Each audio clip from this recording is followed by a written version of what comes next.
Comencemos. La historia del beta en el mundo. Los betas han sido criados en hogares de Tailandia, desde hace por lo menos 650 años, como deporte para hacerlos pelear entre ellos. Archivos de la época del rey Litai Sukhothai, 1346-1374, mencionan la cría de peces combatientes para la lucha deportiva. Sukhothai es la primera capital de Siam, de la ciudad y antiguo reino ubicado en el norte de Tailandia, y es considerada la cuna de la cultura siamesa. Incluso hoy en día, los combates entre betas, la variedad nombrada fighters, luchadores, están sujetos a varios países del sudeste asiático. Los luchadores son criados según varios criterios de selección, apoyándose en la dureza de las escamas, la calidad de los dientes, un cuerpo poderoso, una gran agresividad y un estilo de combate eficaz. El rey Rama III, que reinó desde 1824 hasta 1851, era un gran fan de la lucha entre betas. El deporte era tan popular que el rey de Siam estableció un impuesto sobre las peleas de betas.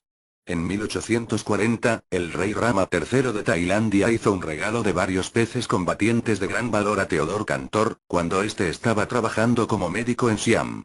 Estos peces tenían aletas de diferentes longitudes. En 1849, la gente occidental se entera de la existencia del pez combatiente gracias a un artículo escrito por Cantor que tenía una gran pasión por el comportamiento de este pez. Sin darse cuenta de que se trata entonces de una nueva especie, todavía no descrita, le nombra Macropodus pugnax, especie ya conocida. Desde 1850, el Beta splendens es importado en Alemania. En Francia, en 1893, Geonet consigue y describe la puesta del Splendens. Pero en aquella época, hablamos por equivocación de Beta pugnax. 1896. El Beta splendens es también reproducido por los alemanes. En 1910 el Dr. Tate Regan se da cuenta de que no es Macropodus pugnax, pero sí una nueva especie. Regan la describe y la nombra como Beta splendens. El nombre Beta proviene del nombre ate pez combatiente en un dialecto local. Ikan Beta. El nombre Beta parece haber designado a una tribu guerrera de Asia.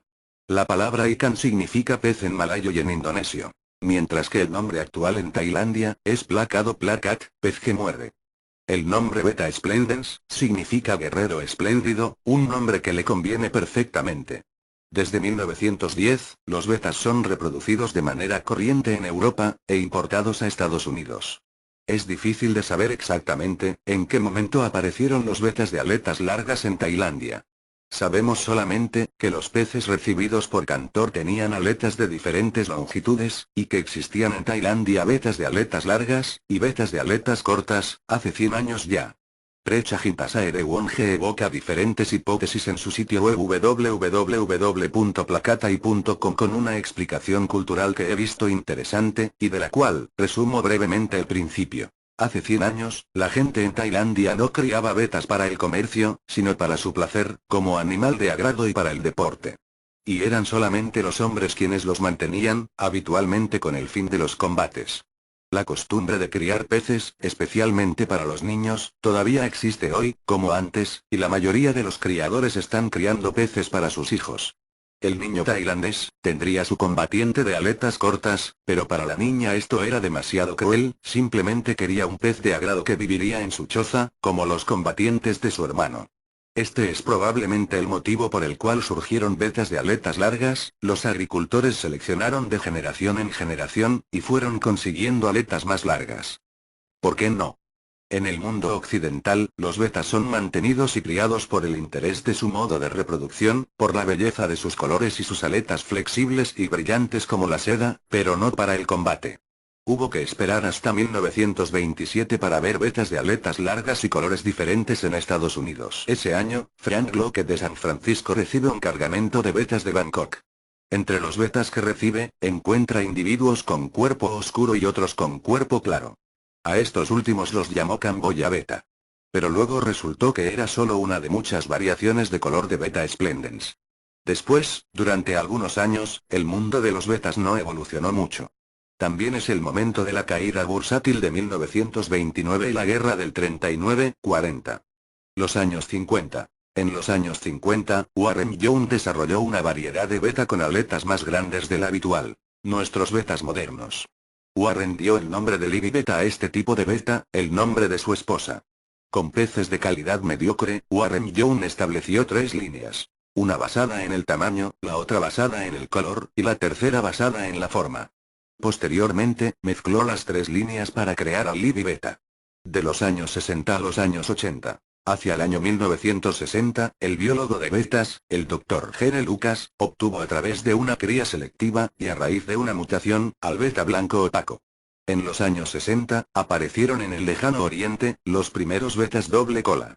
En 1966, se crea el primer club betas, el IPC. En Alemania, en los años 60, Eduardo Schmidt-Focke desarrolla una cola con mayor apertura, los delta. En los años 70, Orville Gulley descubrió la mutación del mármol con la intención de crear un beta negro mariposa. Pero él no siguió la línea del mármol. Walt Maurus reprodució y distribuyó betas mármol, que originalmente eran blancos y negros. Ahora nos encontramos con betas de mármol en todo el mundo, en un gran surtido de colores. Curiosamente, la distribución de las manchas pueden cambiar durante la vida de los peces, y no es raro que un beta turquesa pierda todo su color, o por el contrario, un ejemplar ligeramente moteado acabe siendo completamente de un solo color. Claire Pravia no ha encontrado la fecha en la que apareció la mutación del mariposa, mutación de la capa roja. Según Walt Maurus es Haize Niel quien desarrolló esta mutación, potenciando la mutación mariposa en ejemplares con cuerpos camboyanos y de aletas de color rojo-blanco. El patrón Tutwiler, o mariposa inverso, con el color claro próximo al cuerpo, es una creación del señor Tutwiler de Florida. Esta mutación no parece fija y sigue siendo muy desconocida. A finales de los años 80, varios criadores estadounidenses intentan ampliar el ángulo de apertura de la aleta caudal para llegar a la forma delta, incluso super delta, los bordes de la caudal son rectos o redondeados, las aletas tienen más volumen. Los años 80 y 90. En este período se creó y desarrolló la forma de media luna, Half Moon. Claire Pravia hace un pequeño resumen de la historia. En 1982, el precursor de los HM, Peter Goettner, apodado Mr. G, Gran Señor, desarrolló un ángulo de apertura de casi centésimo octogésimo en la aleta caudal. El linaje que produjo este pez provenía de Parris Jones, quien trabajó con ejemplares obtenidos de Chucale en 1977. Entre los años 1983 y 1986, los franceses, entre ellos Gumi de Laval, reciben betas de Peter Goettner y Parris Jones. Gumi de Laval había mejorado ya una línea de betas con los ejemplares adquiridos, y llevaba una selección intransigente para acercarse a su beta ideal. El primer beta de forma Half Moon nació en casa de Gumi de Laval con el cruce de una hembra de Peter Goettner y de un macho adquirido en el comercio que provenía de Singapur. Mientras que sus betas de forma muy simétrica pasaban casi inadvertidos en los concursos de la época, en 1988 un criador había sido fuertemente impresionado. Rajiv Masillamoni. Rajiv Masillamoni recibió varios machos y hembras de Laval, pero los machos eran incapaces de reproducirse. Se vio obligado a utilizar cola de velos del comercio. Afortunadamente, Rajiv tuvo la posibilidad de obtener un macho doble cola melano de Parris Jones, que, reproducido con una de las hembras de Gumi de Laval, dio como descendencia a un beta verde con una caudal de 180 de apertura perfeccionada, que recibió el nombre de R39. Con la esperanza de fijar esta forma, Rajiv Masillamoni trabajó en equipo con Laurent Chenot y Jean-Luc Corso.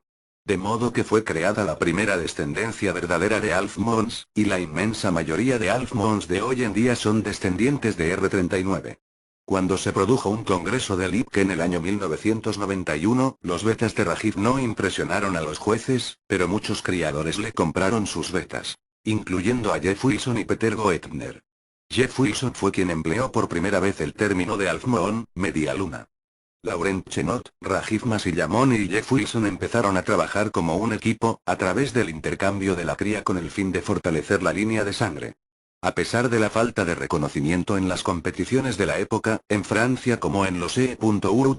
Cada vez eran más criadores los que se interesaron por la forma media luna, y una asociación fue fundada en Francia en 1993. IPSC, International Beta Splendens Club, siendo Laurent Chenot presidente durante 3 años. Marc Maurin, un miembro de la IPSC, obtuvo un Half Moon de Rajiv, pero este macho no se reproducía, y fue devuelto a Rajiv, quien estaba a punto de salir para la conferencia anual del IPSC. En el congreso del IPSC, en el año 1993, este macho Half Moon fue considerado el mejor de la exposición, y fue portada de la revista estadounidense Fama. Posteriormente, el Beta Alpha fue ganando popularidad tanto en Europa como en USA. Fue entonces cuando los criadores de Tailandia empezaron a adquirir ejemplares reproductores de Europa y USA a finales de los años 90. Gracias a las condiciones ideales de Tailandia, los asiáticos han logrado producir grandes cantidades de media luna y una calidad consistente. Peter Goettner creyó que Len Lim, de Canadá, fue quien levantó la primera media luna roja, cuyo origen fue la descendencia de Peter, y que no están relacionados con los Alfmón de origen, iridiscencia oscura de Rajiv y Jeff Wilson. Peter cree que con trabajo duro, paciencia, saberlo hacer y un poco de suerte, uno puede crear su propia variedad de media luna.